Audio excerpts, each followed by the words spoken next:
ময়মনসিংহের ভালুকা উপজেলার তামাট গ্রামে রড সিমেন্ট ছাড়াই প্রায় ৭০ বছর আগে তৈরি হয়েছে মোল্লাবাড়ি জামে মসজিদ।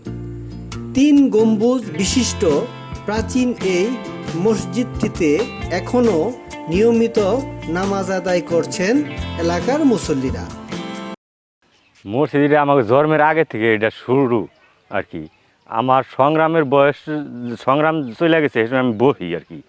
আমার জন্মের পর থেকে আমি মসজিদ দেখতেছি। মুসল্লিরা জানায় বিদ্যুৎ চলে গেলেও প্রচণ্ড গরমে মসজিদটিতে ঠান্ডা ঠান্ডা লাগে। এই মসজিদে আপনার ভিতরে অনেক প্রশান্তি পাওয়া যায়, যখন কারেন্ট চলে যায় তখন অনেক শান্তি পাওয়া যায়, শীতলতা একটা ভাব আছে। অন্যান্য মসজিদে আপনার অনেক উত্তপ্ত হয়, কিন্তু এর মধ্যে তা নাই।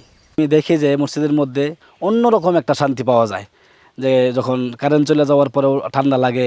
অন্য মসজিদে অন্য দূর থেকেও মুসল্লিরা আসার পর জিজ্ঞাসা করে, হুজুরে মসজিদ ঠান্ডা কেন? তো সেটা আমি নিজেও বলতে পারি না যে পুরাতন মসজিদের মধ্যে এত আরাম কেন পাওয়া যায়।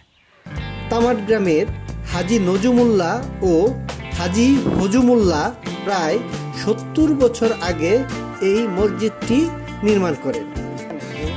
তৈরি করছে ফজুমুল্লাহ, ফজু আজি আর নজু আজি। এই মসজিদে কোনো প্রকার রড ও সিমেন্ট ব্যবহার করা হয়নি, তবে চুনাবালি ও ইট ব্যবহার হয়েছে।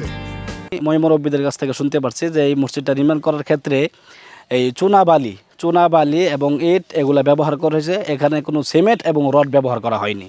এটা সিমেন্ট বালু না, খায় শুধু ইট, সিমেন্ট বালু নাই। ইট দা তৈরি হয়েছে। এই মসজিদটা মনে বাংলে আবার 5টা মসজিদ দিতে পারবো। প্রায় 200 মুসল্লি এই মসজিদটিতে নামাজ আদায় করতে পারেন বলে এলাকার ইমাম জানিয়েছেন। মুসল্লিরা সেখানে জুমার নামাজে আর কি অনেক মুসল্লিরা 200-300 মুসল্লি নামাজ পড়ে। মসজিদের ভিতরে 2টি পিলারে ফাটল দেখা গেলেও ইমাম জানান এটি তেমন ঝুঁকিপূর্ণ নয়।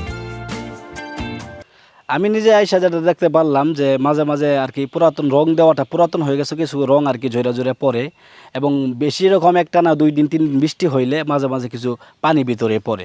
তাই মুরব্বী থেকে জিজ্ঞাসা করার পর জানতে পারলাম যে আর কি এই যে হালকা একটু ফাটল ধরেছে সেটা ঝুঁকিপূর্ণ না, সেটা মেরামত করলে আবার আগের। মসজিদের ভেতরে কিছুটা সংস্কার কাজ করানো হলেও বাইরে তেমনভাবে করানো হয়নি।